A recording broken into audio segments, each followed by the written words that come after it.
വിശുദ്ധ കുർബാന അത് വലിയൊരു മഹാരഹസ്യമാണ്. വിശുദ്ധ കുർബാനയെക്കുറിച്ച് പുണ്യശ്ലോകനായിട്ടുള്ള ജോൺ പോൾ രണ്ടാമൻ മാർപ്പാപ്പ തൻ്റെ എക്ലേസിയ ദ യൂക്കരിസ്തിയ എന്ന ചാക്രിക ലേഖനത്തിൽ ഇപ്രകാരമാണ് വിശുദ്ധ കുർബാനയെക്കുറിച്ച് പഠിപ്പിക്കുക. വിശുദ്ധ കുർബാനയ്ക്ക് 3 തലങ്ങളുണ്ട്. Eucharist is a mystery to be believed, to be celebrated and to be lived. വിശുദ്ധ കുർബാനയ്ക്ക് 3 തലങ്ങളാണുള്ളത്. വിശ്വാസത്തിൻ്റേതായിട്ടുള്ള തലം, അതിൻ്റെ സെലിബ്രേഷൻ്റേതായിട്ടുള്ള തലം, അതുപോലെ തന്നെ അതിൻ്റെ ജീവിത തലം. ഈ 3 കാര്യങ്ങൾ ജീവിതത്തിൽ എനിക്ക് അനുഭവിക്കാൻ വേണ്ടി സാധിച്ചിട്ടുണ്ട്. അത് ആദ്യമായിട്ട് ഞാൻ അനുഭവിക്കുന്നത് അൻപുവിലത്തിൽ എൻ്റെ പൗരോഹിത്യ ജീവിതം തുടങ്ങുമ്പോഴാണ്.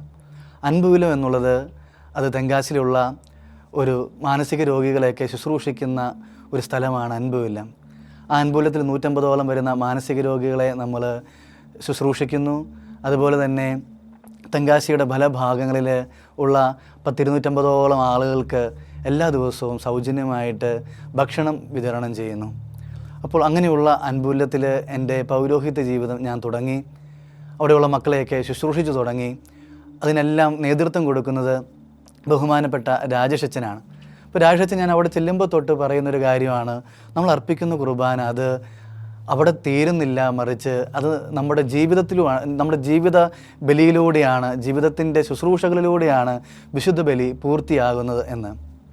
അങ്ങനെ ഇരിക്കെ അൻപുലത്തിലെ ശുശ്രൂഷകളും അൻപുലത്തിലെ മക്കളെയൊക്കെ സ്നേഹിച്ച് തുടങ്ങുന്ന സമയത്താണ് ശങ്കരൻകോവിൽ നിന്ന് ശങ്കർ എന്ന് പറയുന്ന ഒരു മധ്യവയസ്കനായിട്ടുള്ള ഒരു മകനെ ഞങ്ങൾക്ക് ലഭിക്കുന്നത്. ശങ്കർ അൻപുലത്തിലേക്ക് വന്നു, രാജേഷച്ചൻ്റെ കൂടെ വന്നു. അങ്ങനെ പതുക്കെ അൻപുലത്തിൻ്റെ സ്വന്തമായിക്കൊണ്ടിരിക്കുന്ന സമയങ്ങളിൽ ഒരു ദിവസം രാജേഷച്ചൻ അവിടെ ഇല്ല. അങ്ങനെ മിഷൻ എക്സ്പീരിയൻസിന് വേണ്ടിയൊക്കെ MSJ ബ്രദേഴ്സ് ഞങ്ങളുടെ കൂടെയുണ്ട്. അങ്ങനെ അത്താഴത്തിൻ്റെ സമയത്ത് മക്കൾക്കൊക്കെ അത്താഴം കൊടുത്ത് അവരുടെ ഡോർമെട്രിയിലേക്ക് പോയി. ഞങ്ങൾ അത്താഴം കഴിച്ചുകൊണ്ടിരുന്ന സമയത്ത് ഡോർമെട്രിയിൽ നിന്ന് വലിയൊരു നിലവിളി ഉണ്ടാവുകയാണ്. അപ്പോൾ ഓടിച്ചെന്ന് നോക്കുമ്പോൾ ഈ ശങ്കർ എന്ന് പറയുന്ന ഈ മകൻ ഫിക്സ് വന്ന് രക്തത്തിൽ കുളിച്ച് കിടക്കുകയാണ്. എൻ്റെ ജീവിതത്തിൽ ആദ്യത്തെ അനുഭവമാണ് ഇതുപോലെ രക്തത്തിൽ വാർന്നു കിടക്കുന്നൊരു മനുഷ്യനെ കാണുക എന്നത്. ആദ്യമേ തന്നെ ഒത്തിരിയധികം എനിക്ക് ഭയം വന്നു. എന്ത് ചെയ്യണമെന്നറിയില്ല. പക്ഷേ രാജേഷച്ചനില്ല, അറിയാതെ തന്നെ ഒരു ബലം ജീവിതത്തിലേക്ക് കടന്നു വരുന്നു. ആ മകനെ എടുത്ത് 2 ബ്രദേഴ്സും കൂടെയുണ്ട്. ഉടനെ തെങ്കാശിയിലുള്ള ഗവൺമെൻറ് ആശുപത്രിയിലേക്ക് പോവുകയാണ്. ഗവൺമെൻറ് ആശുപത്രിയിലേക്ക് രാത്രി ചെല്ലുകയാണ്. ആ സമയത്ത് നമുക്കറിയാം വളരെ മൂകമായിട്ടുള്ളൊരു അറ്റ്മോസ്ഫിയറാണ്. ആരും നമ്മളെ സഹായിക്കാൻ വേണ്ടി ഒന്നുമില്ല, സ്ട്രെച്ചർ എടുക്കാൻ വേണ്ടി ആരുമില്ല. അപ്പോൾ പെട്ടെന്ന് തന്നെ ഓട്ടോമാറ്റിക്കായിട്ട് ഞാൻ തന്നെ പോയി സ്ട്രെച്ചർ എടുത്തുകൊണ്ട് വരുന്നു. ബ്രദേഴ്സിൻ്റെ സഹായത്തോടെ ഈ മകനെ എടുത്ത് സ്ട്രെച്ചറിൽ കടത്തുന്നു, കാഷ്വാലിറ്റിയിലേക്ക് കൊണ്ടുപോകുന്നു. അങ്ങനെ കാഷ്വാലിറ്റി ചെല്ലുമ്പോൾ അൻപുലത്തിലെ മകനാണെന്നൊക്കെ പറയുമ്പോൾ ഡോക്ടേഴ്സും അതുപോലെ തന്നെ നേഴ്സുമാരും എല്ലാം നമുക്കൊരു പോസിറ്റീവായിട്ടുള്ള അറ്റ്മോസ്ഫിയർ നമുക്ക് ചുറ്റും ഉണ്ടാവുകയാണ്. അങ്ങനെ അവർ പ്രാഥമികമായിട്ടുള്ള പരിചരണം എല്ലാം നൽകി. അതിനുശേഷം ഡോക്ടർ പറഞ്ഞു CT സ്കാൻ എടുക്കണം. അപ്പോൾ എൻ്റെ ജീവിതത്തിൽ ആദ്യമായിട്ടാണ് CT സ്കാൻ എടുക്കാൻ വേണ്ടി ഒരാളെയായിട്ട് ഞാൻ പോവുക. അപ്പോൾ ഡോക്ടർ പറഞ്ഞ അനുസരിച്ച് ശങ്കരനെ സ്ട്രെച്ചറിൽ കയറ്റി വീണ്ടും CT സ്കാൻ എടുക്കുന്ന ആ വാർഡിലേക്ക് ഞങ്ങൾ പോയി. ആ ഒരു വാർഡിൽ ഈ മകനെ എടുത്ത് CT സ്കാൻ ചെയ്യുന്ന മെഷീനിലേക്ക് കടത്തിയപ്പോൾ തന്നെ ഈ മകൻ അറിയാതെ അങ്ങ് ഛർദ്ദിക്കുകയാണ്. അപ്പോൾ ഛർദ്ദിച്ചപ്പോൾ ഞാൻ അറിഞ്ഞുകൊണ്ടൊന്നുമല്ല, അറിയാതെ തന്നെ എൻ്റെ കൈകളാണ് ആദ്യമേ ഞാൻ കൊടുത്തത്. എൻ്റെ കൈകളിലേക്ക് ആ മകൻ ഛർദ്ദിച്ചു. അപ്പോൾ ആ ഛർദ്ദിയും സ്വീകരിച്ച്, അപ്പോൾ നമുക്കറിയാം നല്ല ദുർഗന്ധമാണ് ഛർദ്ദിക്കുക. അപ്പോൾ ഞാനത് എൻ്റെ കൈയൊക്കെ ഒന്ന് വാഷ് ചെയ്യാൻ വേണ്ടി വെളിയിലേക്ക് പോയിട്ട് തിരിച്ചു വന്നപ്പോൾ ശരീരം മുഴുവൻ ഛർദ്ദിച്ചിട്ടിരിക്കുകയാണ്. അപ്പോൾ ഞങ്ങളുടെ കയ്യിലൊരു തോർത്തൊക്കെ ഉണ്ട്. ആ തോർത്ത് കൊണ്ട് ആ ഛർദി മുഴുവൻ ക്ലീനാക്കി വീണ്ടും CT സ്കാനൊക്കെ എടുത്ത് വീണ്ടും ആ മകനെയായിട്ട് വാർഡിലേക്ക് കൊണ്ടുവന്നു. വാർഡിലേക്ക് കൊണ്ടുവന്നു കഴിഞ്ഞപ്പോൾ നമുക്കറിയാം ഛർദി കഴിഞ്ഞ് കഴിഞ്ഞാൽ ദേഹത്തു നിന്ന് വളരെ ദുഷിച്ച അല്ലെങ്കിൽ ഒത്തിരിയധികം മറ്റുള്ളവരെ ബുദ്ധിമുട്ടിക്കുന്ന ദുർഗന്ധം കടന്നു വരും. അപ്പോൾ ചുറ്റുമുള്ളവരൊക്കെ തമിഴിൽ എന്നെ സിമ്മലിത് അങ്ങനെയൊക്കെ ഒത്തിരിയധികം കംപ്ലൈൻറ്റുകൾ പറഞ്ഞപ്പോൾ ഞങ്ങൾ തീരുമാനിച്ചു എന്നാൽ ഈ മകനെ കുളിപ്പിക്കാം. അങ്ങനെ ഞങ്ങൾ കുളിപ്പിക്കാനൊക്കെ പോയപ്പോൾ ബക്കറ്റുകളൊന്നുമില്ല, അവിടെ ഒരു പൈപ്പ് മാത്രമേ ഉള്ളൂ. അങ്ങനെ പതുക്കെ നല്ല വെയിറ്റും ഉണ്ട് ഈ മകന്. അപ്പോൾ ഞങ്ങൾ 3 കൂടെ ഈ മകനെ എടുത്ത് കുളിപ്പിക്കാൻ വേണ്ടി പോയി. അപ്പോൾ പൈപ്പിൻ്റെ ഒരു ബക്കറ്റ് വാങ്ങിച്ചുകൊണ്ട് വന്നു, ഒരു കപ്പും വാങ്ങിച്ചു, വെള്ളമൊക്കെ കളക്ട് ചെയ്ത് ആ മകനെ കുളിപ്പിച്ചു. മകനെ കുളിപ്പിച്ച് ദുർഗന്ധമൊക്കെ ഒന്ന് പോയി. അങ്ങനെ ശാന്തമായിട്ട് ആ മകനെ ഞങ്ങൾ കൊണ്ട് കട്ടിലേക്ക് കിടത്തി ട്രിപ്പൊക്കെ ഇട്ട് ആ മകൻ ശാന്തമായിട്ട് കടന്നുറങ്ങിയപ്പോൾ എൻ്റെ ജീവിതത്തിൽ ഞാൻ അതുവരെ അനുഭവിക്കാത്ത ഒരു വല്ലാത്തൊരു ആത്മീയമായിട്ടുള്ള ഒരു സന്തോഷവും ഒരു ആത്മീയമായിട്ടുള്ള സംതൃപ്തിയൊക്കെ എൻ്റെ ജീവിതത്തിലേക്ക് കടന്നു വരികയാണ്. അപ്പോൾ അന്നാണ് എൻ്റെ ജീവിതത്തിൽ ഞാൻ അർപ്പിച്ച വിശുദ്ധ ബലി അത് പരിപൂർണമായിട്ട് അർപ്പിച്ചു എന്നുള്ള ബോധ്യത്തോടെ, ഒത്തിരിയധികം സംതൃപ്തിയോടെ, ഒത്തിരിയധികം സായുജ്യത്തോടെ, ആത്മീയമായിട്ടുള്ള ഒരു ഉത്കൃഷ്ടത്തോടെ എനിക്ക് കിടന്നുറങ്ങാൻ വേണ്ടി സാധിച്ചു. അത് എൻ്റെ ജീവിതത്തെ ഒത്തിരി അധികം വിശുദ്ധ കുർബാനയെ എങ്ങനെ ഒരു ജീവിത ബലിയാക്കി മാറ്റാം എന്നുള്ള ഒരു ഉൾക്കാഴ്ച നൽകുന്ന വലിയൊരു അനുഭവമായിരുന്നു അത്. അതിനുശേഷം ഓരോ ദിവസവും അല്പം കൂടിയൊക്കെ സ്നേഹത്തോടെ, അല്പം കൂടിയൊക്കെ വിശുദ്ധിയോടെ ജീവിതത്തിലെ ശുശ്രൂഷകളെ കാണാനും ശുശ്രൂഷകളെ ക്രമീകരിക്കാനും ഒക്കെ സാധിച്ചു. അങ്ങനെ ഇരിക്കുകയാണ് ഞങ്ങൾ കഴിഞ്ഞ കൊല്ലം 2024 അൻപൂലത്തിൽ മാർച്ച് മാസം വേറൊരു അൻപൂലത്തിൻ്റെ ബ്രാഞ്ച് കോയമ്പത്തൂർ തുടങ്ങാൻ ഇടയായത്. അപ്പോൾ ഈ തെങ്കാശിയിലാണെങ്കിൽ ഈ വെളിയിലുള്ള ഭക്ഷണമൊക്കെ കൊടുക്കുമ്പോൾ നമുക്ക് പച്ചക്കറിയൊക്കെ പവർ ചേർത്ത മാർക്കറ്റിൽ നിന്ന് ലഭിക്കും. പക്ഷേ കോയമ്പത്തൂർ നമ്മൾ പുതിയതായിട്ട് ആരംഭിക്കുമ്പോൾ ഒത്തിരിയധികം സാമ്പത്തികമായിട്ടുള്ള ബുദ്ധിമുട്ടുകളാണ് നമ്മളെ കാത്തിരുന്നത്. ആ സമയത്ത് രാജേഷൻ പറയും, നിങ്ങൾ മാർക്കറ്റിൽ പോകണം, മാർക്കറ്റിൽ പോയിട്ട് നിങ്ങൾ പച്ചക്കറി ഇവിടെ വാങ്ങിക്കുന്ന പോലെ നിങ്ങൾ തെണ്ടി വാങ്ങിക്കണം എന്നെല്ലാം പറഞ്ഞ് ഒരു ദിവസം ഞാനും സുരേഷനും അച്ഛൻ പറഞ്ഞതനുസരിച്ച് ഈ സായിബാബ കോളനിയിലുള്ള പച്ചക്കറി മാർക്കറ്റിലേക്ക് പോവുകയാണ്. അപ്പോൾ അന്ന് വിശുദ്ധ കുർബാനയിൽ എല്ലാ നിയോഗങ്ങളും സമർപ്പിച്ചു. നമ്മൾ പ്രത്യേകമായിട്ടൊരു ശുശ്രൂഷ തുടങ്ങുകയാണ്. അപ്പോൾ അവിടെയുള്ള മാർക്കറ്റിനെ, അവിടെയുള്ള ആൾക്കാരെ എല്ലാം സമർപ്പിച്ച് പ്രാർത്ഥിച്ച് കൊന്ത ചൊല്ലിയാണ് ഞങ്ങൾ പോവുക. അപ്പോൾ അച്ഛൻ നല്ല ആരോഗ്യമുണ്ട്. അതുകൊണ്ട് അച്ഛൻ എന്നോട് ലോഹ ഇടാൻ പറഞ്ഞുകൊണ്ട് അച്ഛൻ ഇതെല്ലാം ചുമക്കാൻ വേണ്ടി അച്ഛൻ ഒരു സാധാ വേഷത്തിൽ ടീഷർട്ടൊക്കെ ധരിച്ച് സൂരജച്ചനും പോകുന്ന വഴിക്കൊക്കെ ഞങ്ങൾ കൊന്തയൊക്കെ ചൊല്ലി ഞങ്ങൾ സായിബാബ മാർക്കറ്റിലെത്തി. അപ്പോൾ ആദ്യത്തെ കടയിലേക്ക് ഞങ്ങൾ ചെന്നു.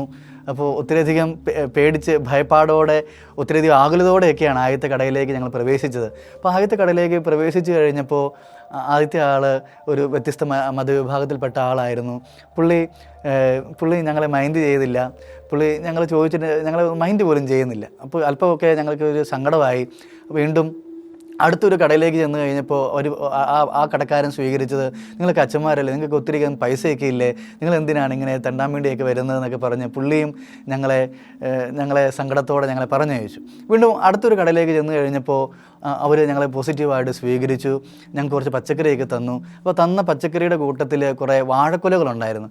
അപ്പോൾ വാഴക്കുലകൾ ഞാൻ ലോഹയിട്ട് ആ വാഴക്കുലകൾ ചുമന്ന് ഞാനാണെങ്കിൽ വണ്ടിക്കകത്ത് വെച്ച് കഴിഞ്ഞപ്പോൾ ആ ഒരു അറ്റ്മോസ്ഫിയർ പതുക്കെ അങ്ങ് മാറാൻ വേണ്ടി തുടങ്ങി. ആൾക്കാർ അതുവരെ ഞങ്ങൾ ഓരോ കടകളിലേക്ക് കയറി ചെല്ലാൻ തുടങ്ങിയെങ്കിൽ അതിനുശേഷം ഈ കടക്കാർ നമ്മുടെ അടുത്തേക്ക് കടന്നു വന്ന് നിങ്ങൾ ആരാണ്, നിങ്ങൾ ഏതച്ഛന്മാരാണ്, നിങ്ങൾ എന്തിനാണ് ഇത് ചെയ്യുന്നത് എന്നൊക്കെ ചോദിച്ചപ്പോൾ ഞങ്ങൾ പറഞ്ഞു, ഞങ്ങൾ ഇങ്ങനെ ദിവ്യകാരുണ്യ മിഷണറി സഭയിലെ അച്ഛന്മാരാണ്, വിശുദ്ധ കുർബാനയുടെ അച്ഛന്മാരാണ്.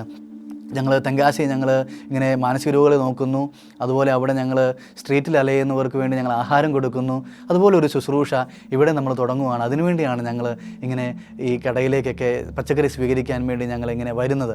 അത് പറഞ്ഞു കഴിഞ്ഞപ്പോൾ പഴയ നിയമത്തിൽ കർത്താവ് ഇസ്രായേൽ ജനത്തിന് മന്ന കൊടുത്ത അനുഭവമില്ലേ, കാടപ്പക്ഷികളെ കൊടുത്ത അനുഭവമില്ലേ, അതുപോലെ ഓരോരുത്തരും ഞങ്ങൾ പോകേണ്ട ആവശ്യം വന്നില്ല.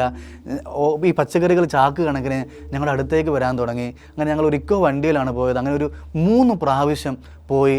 അത്രമാത്രം ഒരു വലിയൊരു പച്ചക്കറിയുടെ ഒരു കോൺട്രിബ്യൂഷൻ ഞങ്ങൾക്ക് അവിടെ ലഭിച്ചു.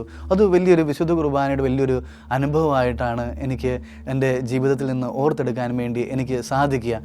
വീണ്ടും 2 വർഷം അൻപൂലത്തിലെ ശുശ്രൂഷകളൊക്കെ കഴിഞ്ഞ് കഴിഞ്ഞപ്പോൾ സഭാധികാരികൾ എന്നെ അരുണാചൽ പ്രദേശിലേക്ക് അയച്ചു. അരുണാചൽ പ്രദേശ് ഒരു സൂര്യോദയത്തിൻ്റെ നാടാണ്.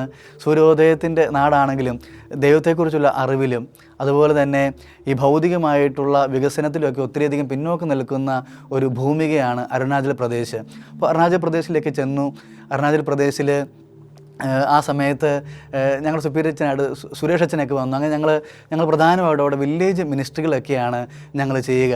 അങ്ങനെ വില്ലേജ് മിനിസ്ട്രി എന്നൊക്കെ പറഞ്ഞാൽ നമ്മൾ ഒത്തിരിയധികം ദൂരം താണ്ടി വേണം നമ്മൾ പോകാൻ വേണ്ടി. അതുപോലെ തന്നെ വഴികളൊന്നും അത്ര നല്ല വഴികളൊന്നും അല്ല. അങ്ങനെ നമ്മൾ കഷ്ടപ്പെട്ട് ഈ ഒരു വില്ലേജ് മിനിസ്ട്രിയൊക്കെ ചെയ്തു വരുന്ന സമയത്ത് ഞാനും സുരേഷ് അച്ഛനും ഞങ്ങൾ ഒരു വില്ലേജിൽ പോയി. ഒരു മരിച്ചതിൻ്റെ ആണ്ടിന് വേണ്ടി പോയതാണ്. അവിടെ വെച്ച് വെള്ളം നല്ലതല്ലായിരുന്നു. അങ്ങനെ ഞങ്ങൾക്ക് ടൈഫോയിഡ് വരികയാണ്. ടൈഫോയിഡ് വന്ന് ആദ്യമേ എനിക്ക് സീരിയസ് ആയി. പക്ഷേ ഞങ്ങളിങ്ങനെ വൈറൽ ഫീവറൊക്കെയാണെന്ന് ഓർത്തിരിക്കുമായിരുന്നു. പക്ഷേ വീണ്ടും ഞാൻ അതിൻ്റെ മരുന്നൊക്കെ എടുത്തിരിക്കുന്ന സമയത്താണ് സുരേഷ് അച്ഛന് അല്പം കൂടിയൊക്കെ സീരിയസ് ആയി. ഉടനെ തന്നെ അച്ഛനെ ആശുപത്രിയിലേക്ക് കൊണ്ടുപോയി. അവിടെ ചെക്ക് ചെയ്തപ്പോൾ ടൈഫോയിഡാണെന്ന് മനസ്സിലായി.